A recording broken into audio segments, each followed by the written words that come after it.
असदुद्दीन ओवैसी ने कहा कि मैं उनको सलाम करता हूं जिन्होंने सीजेपी के प्रोटेस्ट पर कड़ी मेहनत करी। असदुद्दीन ओवैसी ने कहा कि सलाम करता हूं जिन्होंने जंतर मंतर पर बैठकर ऐसा मंत्र पढ़ा कि मोदी को रात के अंधेरे में वीडियो बनाना पड़ा। उन्होंने इसे युवाओं की जीत बताया।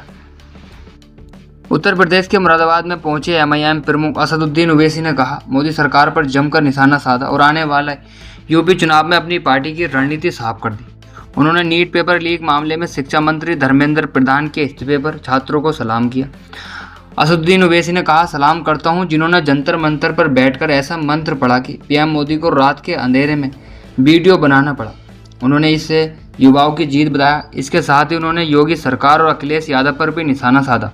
ओवैसी ने मुरादाबाद में एक जनसभा को संबोधित करने आए थे, जहां उन्होंने यह बयान दिया कि आगामी विधानसभा चुनावों में अपने उम्मीदवार ज़्यादा से ज़्यादा युवा उतारने का वादा किया है। उन्होंने कहा कि आने वाले यूपी चुनाव में पार्टी ऐसी युवा उम्मीदवार उतारेगी जो बेबाकी से लोगों की नुमाइंदगी करेंगे। इसके साथ ही ओवैसी ने पीएम मोदी पर तंज कसते हुए कहा, हमारी कोशिश यह होगी कि जब 2029 में चुनाव हो तो भारत का प्रधानमंत्री 80 साल का शख्स आपकी नुमाइंदगी नहीं करेगा, बल्कि कोई ऐसा व्यक्ति होगा जिसकी उम्र लगभग 42 से 45 साल हो, और यही हमारा लक्ष्य है। असदुद्दीन ओवैसी ने कहा कि यूपी के राजस्व विभाग ने ठाकुर द्वारा इलाके में 36 मस्जिद, मदरसे, कब्रिस्तान को बुलडोजर करने की लिस्ट बनाई। यहाँ का विधायक कौन है, क्या कर रहे हैं? बाबा बोलेंगे 80 से 20, सपा वाले बोलेंगे 20 हमारे जेब में। हम किसी के जेब में नहीं है, हम किसी धर्म के खिलाफ नहीं है। हमारी लड़ाई इंसाफ और हिस्सेदारी की लड़ाई है।